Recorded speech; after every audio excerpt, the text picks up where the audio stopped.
బంట్వారం మండలము యాచారం గ్రామానికి చెందిన నక్కలి అశోక్ యొక్క ఫిర్యాదు మేరకు ఆ ఫిర్యాదులో తన తల్లిదండ్రులకు అప్పుల బాధ అయిండు అని చెప్పేసి తల్లిదండ్రులు వాళ్ళ ఫాదర్కు గుండెపోటు వచ్చిందని చెప్పేసి గుండెపోటును చూసి వాళ్ళ ఫాదర్ చనిపోయిన దాన్ని చూసి వాళ్ళ భార్య లక్ష్మి అనేట ఆమె కూడా చనిపోయిందని చెప్పేసి ఫిర్యాదు రావడం జరిగింది.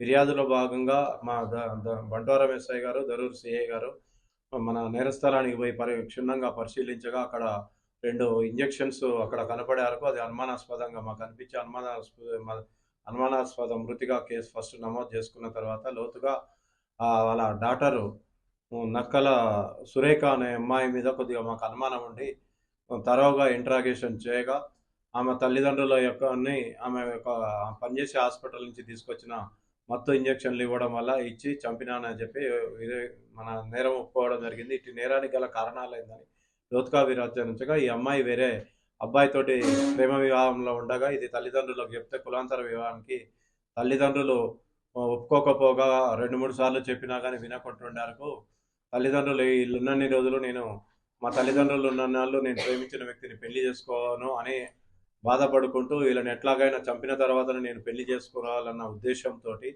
వాళ్ళ తల్లిదండ్రుల పథకంలో భాగంగా 24వ తారీఖు సాయంత్రం సంగారెడ్డిలోని హాస్పిటల్ నుంచి వాళ్ళ ఊరు యాచారం గ్రామానికి సాయంత్రం 6 గంటలకు రావడం జరిగింది. ఆ తదుపరి వాళ్ళ తల్లిదండ్రులు ఆ సమయంలో పొలం దగ్గరికి పోయి రాత్రి ఇంటి దగ్గరికి వచ్చిన తర్వాత వాళ్ళ అమ్మ అన్నం వండి పెట్టిన తర్వాత, అమ్మ నీకు ఒంటి నొప్పులు ఉన్నాయి కదా, నేను డాక్టర్ని అడిగి మత్తు ఇంజక్షన్లు తెచ్చాను, నీకు మత్తు ఇస్తా అని చెప్పేసి వాళ్ళ మదర్కు ఇంజక్షన్ ఇవ్వడం జరిగింది. ఇంజక్షను డోస్ కంటే ఎక్కువ డోస్ ఇస్తే ఇమీడియట్గా క్షణాల్లో చనిపోతారని తెలిసి ఆమెకు నాలెడ్జ్లో ఉన్నది కాబట్టి వాళ్ళ మదర్కు ఇంజక్షన్ ఇవ్వగానే ఇమీడియట్గా పడుకున్నది. ఆ సమయంలో వాళ్ళ తండ్రి ఇంటి బయట చలి కాగడం జరుగుతున్నది. కొద్దిసేపటి తర్వాత వాళ్ళ నాన్న ఇంట్లోకి నక్కలి దశరథం ఇంట్లోకి వచ్చి ఏమైందని అడగగా, అమ్మ అన్నం తిని పడుకున్నది నాన్న, నొప్పులు లేస్తున్నాయి అంటే ఇంజక్షన్ ఇచ్చినా పడుకున్నదని చెప్పారు.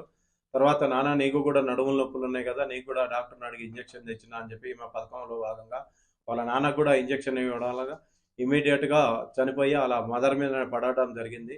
ఆ తదుపరి ఆమెకు భయానికి లోనై వాళ్ళ అన్నకు ఫోన్ చేసి, అమ్మ నాన్నలు ఇట్లా చనిపోయినారు, నాకు భయం వేస్తుంది రా అని చెప్పారు. వాళ్ళ అన్న వచ్చి చూసిన తర్వాత వాళ్ళ చుట్టుపక్కల వాళ్ళందరూ కూడా వచ్చి మార్పల్లి హాస్పిటల్ తీసుకుపోయారు. అక్కడ చనిపోయినారని తెలిసింది. దీని మీద లోతుగా విచారణ చేయడానికి ప్రేమ పెళ్లికి తల్లిదండ్రులు నిరాకరించారు. నేను ఎట్లాగైనా పెళ్లి చేసుకోవాలి, అతను లేకపోతే నేను ఉండలేను అని చెప్పేసి వీళ్ళని అడ్డు తొలగించుకుంటే కానీ నా పెళ్లి కాదన్న ఉద్దేశంతో వాళ్ళ తల్లిదండ్రులకు విషప్రయోగం చేసి వాళ్ళని చంపినది. ఈ కేసులో త్వరతరిగా 3వ రోజే కేసుని డిటెక్ట్ చేసిన మా దరూర్ సిఐ గారికి మరియు బంట్వారం ఎస్ఐ మా సిబ్బంది అందరికీ కూడా వికారాబాద్ మా సబ్ డివిజన్ తరఫున అందరికీ కూడా కృతజ్ఞతలు. Thank you.